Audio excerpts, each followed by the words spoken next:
ආයිබන් විදුහල්පතිතුමා එක්කන් ආවා කාලයකට පස්සේ පිට රටවල් ගානකට ගිහිල්ලා LTT ඩයස්පෝරා ආස්සේ රිංගලා දැන් ඇවිල්ලා මාතෘ භූමිය සිපාරගෙන වෙන තැනක දැන් ඉන්නේ කාලයකට පස්සේ සති 3-4කට විතර පස්සේ අපි ආපහු තීරණය කරා මිලින්ද රාජපක්ෂත් එක්ක දේශපාලනය කතා කරන්න.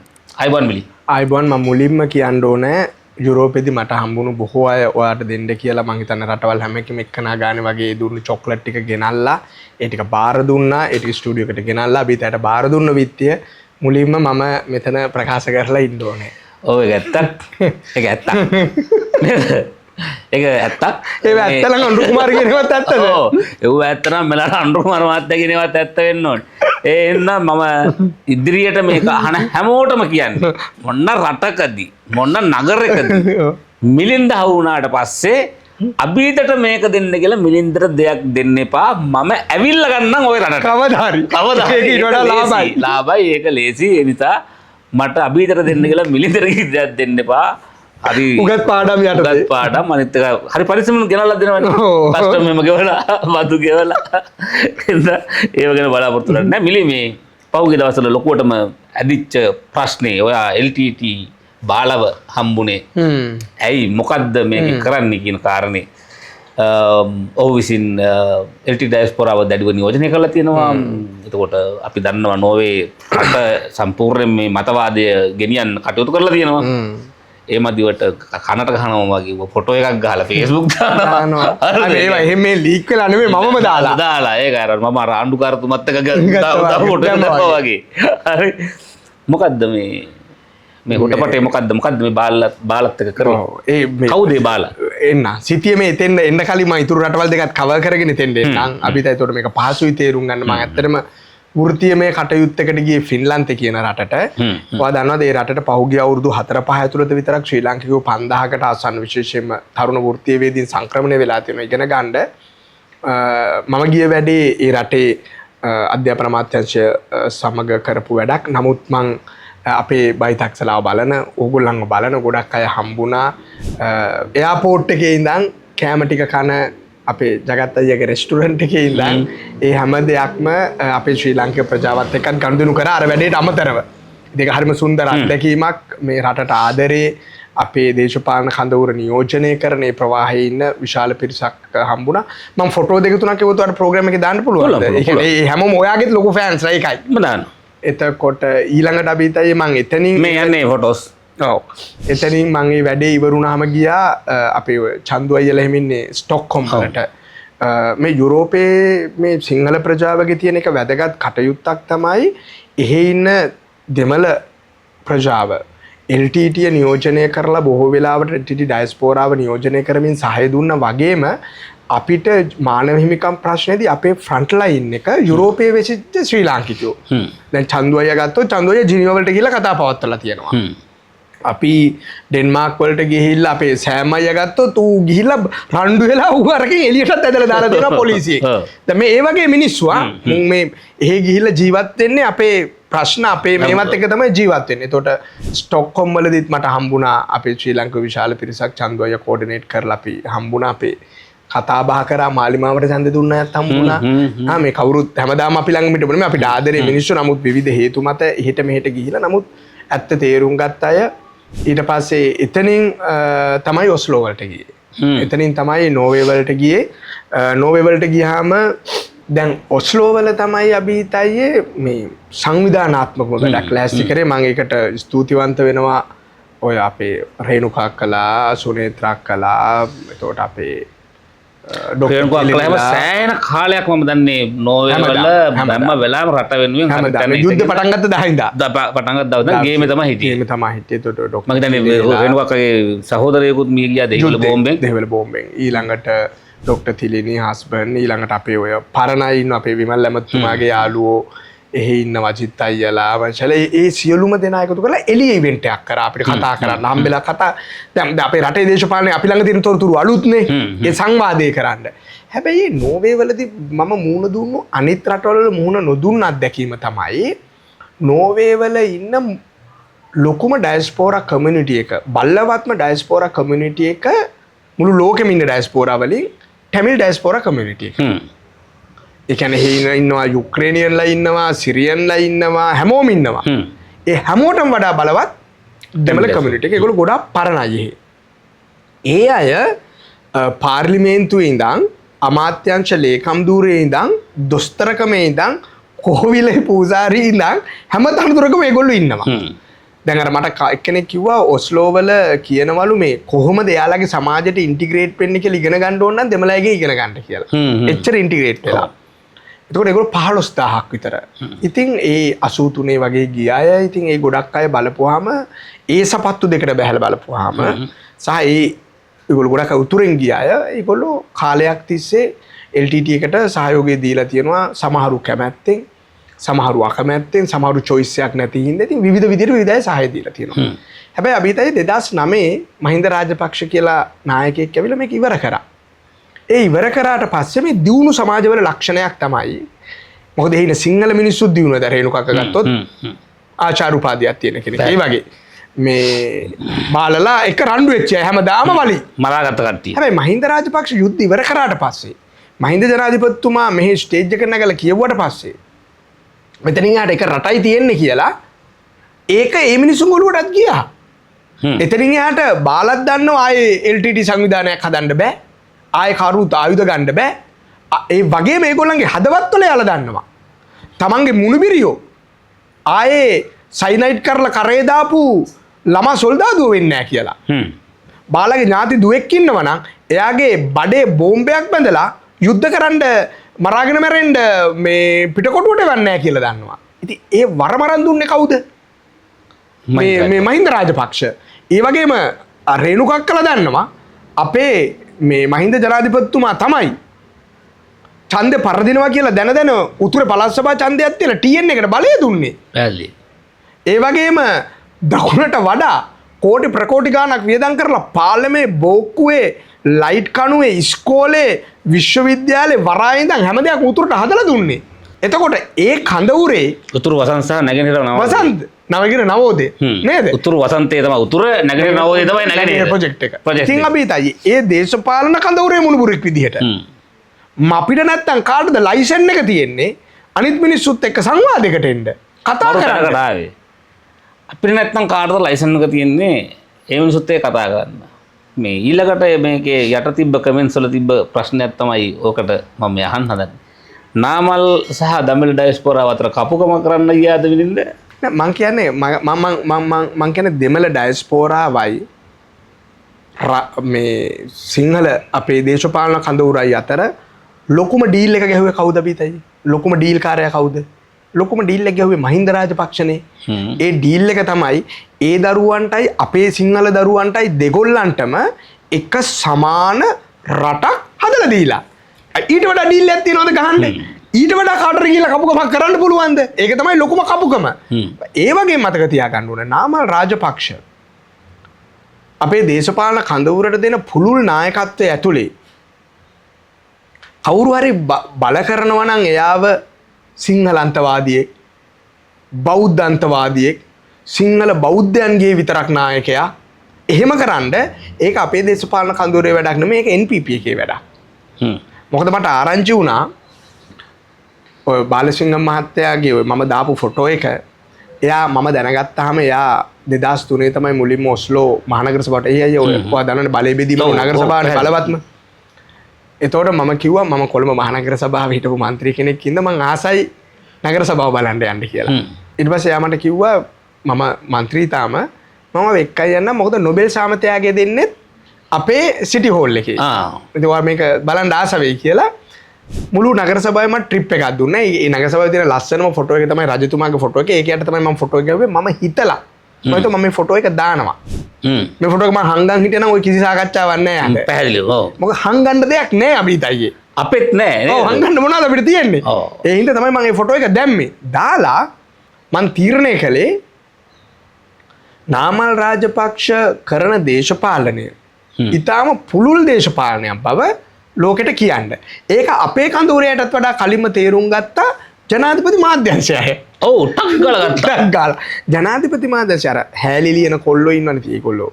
ගේ යාළුවා අපෙත් යාළුවෙක් ජනපති මාධ්‍යංශය ඔය දන්නවා. ජනාධිපති මාධ්‍යංශයේ සිසිරසෙන්පතිලා ඔය බාලව දන්නේ නැහැ මචං ජීවිතේට හරිද උන් දන්න බාලා දන්නේ බාල වයස්කරුවෝ. උන් දන්නේ අනුර කුමාර විතරයි ඔව්. උන්ගේ දන්නේ ලෝකේ එතනින් එහාට නැහැ අනුර කුමාර තමයි ඒගොල්ලෝ දන්නලු එකම බාලා. එකම බාලා ඔව් එකම බාලා වෙන මොනවා හරි බාලා එකම බාලා. හරිද? ඊට පස්සේ මම එතකොට මම කල්පනා කරේ මේ කේස් එකේදී දැන් මට දැන් ඔයා ගිහිල්ලා බාලා හම්බෙන එක මට ප්‍රශ්නයක් නෙමෙයි අපි එකම කදවුරේ වුණාට. ඔව්. මොකද මම දන්නවා ඔයා බාලා හම්බෙනවා නම් හම්බෙන්නේ මොකක් හරි වැඩකට කියලා. ඔව්. හරි. සංවාදයකට දැන් මම පහුගිය දවස්වල මම ගිහිල්ලා ආණ්ඩුකාර හම්බෙනවා. ඊට පස්සේ ආණ්ඩුකාර එල්ල අසුරා නේද? බාලා ලබන මාස සතිය වෙනකොට කිව්වේ නැත්තම් එහෙම LTT කියලා කන්සෙප්ට් එකක් මේ ලෝකේ නෑ කියලා. එහෙම වුණොත් ඔයා තව ගොඩක් දේවල් එළියට එන්න පුළුවන්. හරිද? එහෙනම් අපි දන්නවා අපි ගිහිල්ලා හිටගන්නේ කොතනද කතා කරන්නේ මොනවද වෙන්නේ මොකද්ද කියන කාරණේ. හැබැයි මිලින්දත් එක්ක මිනිහෙක් ෆොටෝ එකක් ගහපුවම ජනාධිපති මාධ්‍යංශයේ ඒ මිනිහා කවුද කියලා හොයනවා කියන්නේ. ඔව්. ඔව්. ඒක බජා වෙන තැනක් අපි කවදාවත් පුංචි කාලේ අපි මේ වගේ පොරවල් කියලා හිතලා නැහැ හොදේ. හරිද? අපි ඉඳගෙන ෆොටෝ එකක් ගහපුවම ඌ කවුද කියලා හොයන එක. මේ කවුද අපේ ෆොටෝ වල ඉන්නේ උන් කියලා හොයන ඔය එක. මේ ළඟදී මම අර මලගෙදරකට ගිහිල්ලා 30 අයියත් එක්ක 30 අයියා මු ජාතික ජන බලවේගනේ 30 අයියත් එක්ක ෆොටෝ එකක් ගහපුවම 30 අයියා කිව්වා නේ මේකේ ප්‍රශ්නයක් නැහැ මම ඉන්නවනේ ඔබට බනින්න ගන්න නැහැ කියලා. මම කිව්වා මට බනින්න නැහැ ඔබට බනින්නේ JP කියලා දැම්ම විතරයි 30 අයියටත් සම්පූර්ණයෙන් ඒකට හේතුව 30 අයියලා වගේ මිනිස්සුවත් දන්නේ නැහැ ඒගොල්ලෝ ඒ දේශපාලන කඳවුර විසින් ඇති දැඩි කරලා තියෙන දඩ බල්ලන්ගේ මේ රෞද්‍ර භවයේ ස්වභාවය. මම එක NPP එකේ හම්බෙලා තියෙන ගොඩක් යාළුවන්ට කියලා තියෙනවා උඹලා හිතන් ඉන්නවා නම් මේ බල්ලන්ගේ චේන් එක තියෙන උඹලා අතේ කියලා පිස්සුද? උඹලා දන්නේ නැහැ පිස්සු බල්ලෝ හැපෙලා පිට අපව වෙරලා හැපෙන මොහොතක් කියනවා. එදාට අපි නෙමෙයි මේකේ ලොකුම වේදනාව විඳින්නේ. මොකද උඹලට විඳින්න බෙහෙතුත් නැති වෙනවා. එදාට මේ පිස්සු බල්ලෝ අපපු දවසට. ඒ ඉන්න මේ වගේ පිස්සු බල්ලෝ ඇති කරන්න එපා කියලා. ඒක 36ට තේරුණා. ඕක කලින්ම තේරුනේ GMO එකට. GMO එකට කුඩු වෙන්න ගැහුවාට මතක නැහැ. ඊට පස්සේ බය ඇසෝසියේෂන් එකට ගැහුවා මුන් කුඩු වෙන්න. රාජසේකර කිව්වා ඊට පස්සේ ඒ හැමෝටම මම මොකද අපිට හැමදාම ගහන ඉඳ අපිට දැන් මේක අලුත් දෙයක් නෙමෙයි. අනිත් අයත් ගුටි කකා මේක තේරුම් ගන්න එක ගැන මම සතුටුයි. ඒක ආතල්ලක් කිරුවා අපිට වුණොත් කනවා. හරි. ප්‍රධාන මාතෘකාවට මොකද නැත්තම් අපේ රමදාම කියනවා වගේ මායි මිලින්ද ආතල් පටන් ගත්තාම ආතල්ලක තමයි ඉස්සරහට යන්නේ. මේ අර කැමරා කරන මල්ලිලා කිව්වා මේක සීමිත කාලයක් තමයි චිප් එකේ තියෙන්නේ කියලා. උන් කලින්ම කිව්වා. දන්නව නැත්නම් මේක ඉවර කරන්නේ නැහැ කියලා. මේ LTT ඩයස්පෝරා එකට දමල ඩයස්පෝරා එකෙන් එහා ගිහිල්ලා මම අහන්නේ මේක සහයෝගය ලබා ගන්න අවශ්‍යයි කියලා මම විශ්වාස කරනවා නාමල් රාජපක්ෂගේ ජයග්‍රහණයට. මේක හරි ආందోලන කතාවක් අපේ කඳවුරේ කට්ටියත් මේක පිළිගන්න එච්චර ලොකු කැමැත්තක් නැහැ. අම්ම අර අභිතේ ආපු ගොබ්බ ප්‍රශ්නේ කියලා අනිත් පැත්තට බලින්නත් පුළුවන්. හැබැයි මම දන්නවා ඡන්දයි තිතන කරපොත් එක්ක හරි කමන්නේ අපිට එකතු කරගන්න වෙනවා ඡන්දයක් දිනන්න නම්. මේ ඇතුලේ මම දකින ඔබ දකි අහෙන්ඩ ඇති කතා කරන්න ඇති ඒ සිතුවිලි අතුර ගන්න ඇති මොනවද මෙයාලගෙන් එන ෆීඩ්බැක් එක දැන් වර්තමානයේ? එතකොට මොකද මම අහන්නේ අර්ජුනාගේ ෆීඩ්බැක් එකත් එක්ක බලාගෙන මට තේරුණා මේ දෙමළ සමාජයේ කොටස් දෙක තුනක් ජීවත් වෙනවා යුරෝපයේ. එක කොටසක් තමයි ඔය බාල වගේ කට්ටිය ඒගොල්ලෝ ඇත්තටම හිතවත් සුමන්තිරම් රාසමාණික්‍යම් TN එකට. ඒ කියන්නේ ඒගොල්ලෝ රිෆයින් ආයි විදියට මම දකින්නේ ඒගොල්ලෝ ඒ process එක through පිරිපහදුවේ process එක through ගිහිල්ලා පාඩම් ඉගෙනගෙන එතනින් දැන් එළියට ඇවිල්ලා දකුණත් එක්ක වැඩ කරන mainstream politics කරන පාර්ලිමේන්තුවේ ජාතික ප්‍රශ්න ඇඩ්‍රස් කරන උතුරෙන් විතරක් ආවට ජාතික ප්‍රශ්න වලට මැදිහත් වෙන ජාතික දේශපාලන ශ්‍රී ලාංකික පොලිටික්ස් වල ඉන්න දැන් TN එකක මේ උතුරේ විතර දේශපාලන පක්ෂයක් වුණාට ඔයා දන්නවා සුමන්තිරලා රාජමාණික්කම්ලා ගත්තොත් එහෙම ජාතික දේශපාලනය කරනවා. ඒ දැන් බාල වගේ කට්ටිය ඉන්නේ එතන. ඊළඟට මන්ට හම්බුණා ප්ලොට් රාජා කියලා 88 89 ඉඳන් JVPත් එක්ක එකට වෙපන් ගත්ත කෙනෙක්. මට ඒ කතා සේරම කිව්වා. එයා ඉන්නේ අනුර කුමාර දිසානායකත් එක්ක අනුරත් එක්ක කතා කරන ඒගොල්ලෝ තමයි අනුරලට සල්ලි හොයපු එකතු කරපු උදව් කරපු ඩයස්පෝරාව. ඒගොල්ලෝ අනුර පිළිබඳ විශ්වාසයක් තියන් ඉන්නවා කොයි වෙලේ හරි මේක කරයි කියලා. හැබැයි අර කට්ටිය දන්නවා අනුර මේක කරන්නේ නැහැ කියලා. එයාලා ඊට වඩා ගොඩක් පාඩම් ඉගෙනගෙන තියෙනවා. උදේ ඉන්නේ මේක ගැන. මේගොල්ලෝ තාමත් මෙයාලට රැවටෙනවා. මේ ප්ලොට් රාජා ලෙවල් එකේ සෙට් එක. ඒගොල්ලෝ මොකද ඒගොල්ලෝ ලෙෆ්ටිස්ලා ඉඳා මොකද ප්ලොට් එකේම ලෙෆ්ට් අදහසක් නෙති තිබ්බේ. ඒගොල්ලෝ ආයුධ ගත්තම වාමාංශික අදහස. එයාලා මේක පිළිබඳ තියෙන එක රොමැන්ටික්. මේක රොමැන්ටික් අදහසක්. ඊළඟට පරපුරක් ඉන්නවා විශේෂයෙන්ම දැන් නෝර්වේයේමයි තුන්වෙනි පරම්පරාව නම් ඒගොල්ලෝ ශ්‍රී ලාංකික කියලා වැටෙන්නේ නැහැ. ශ්‍රී ලාංකික ටැමිල් කියල නෝවේජියන් කියන්නේ ඒගොල්ලෝ නෝවේජියන් විතරයි. එහෙම ළමයි ගොඩාක් හැදිලා ඉන්නවා. අපේ සිංහල පවුල් වලත් එහෙම ළමයි හැදිලා ඉන්නවා. ඒගොල්ලෝ ඒ භාෂාව කතා කරන්නේ අර ගෙවල් වල වෙන සැරකෑම කන්න බෑ ඒගොල්ලන්ට. ඒගොල්ලන්ගේ යාළුවෝ ඩැනිෂ් යාළුවෝ මට ඩෙන්මාර්කෙත් එහෙම ගොඩක් අය හම්බුණා. අපි මම කියනවා ඩෙන්මාර්කේ සුධර්මයි මම ඔයාට මේ අර චොකලට් දුන්නු කණ්ඩායම එක්කෙනෙක් හම්බුණායි. හරි බොහොම ස්තුතියි.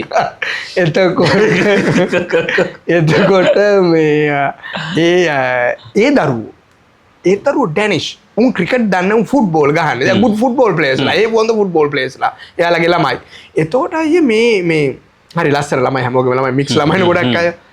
හැබැයි එතකොට ඒගොල්ලන්ට මේ ප්‍රශ්න ඒගොල්ලෝ ඉන්නේ වෙනම තැනක. විශේෂයෙන්ම සිංහල ළමයිට මේ ප්‍රශ්න තේරෙන්නේම නැහැ.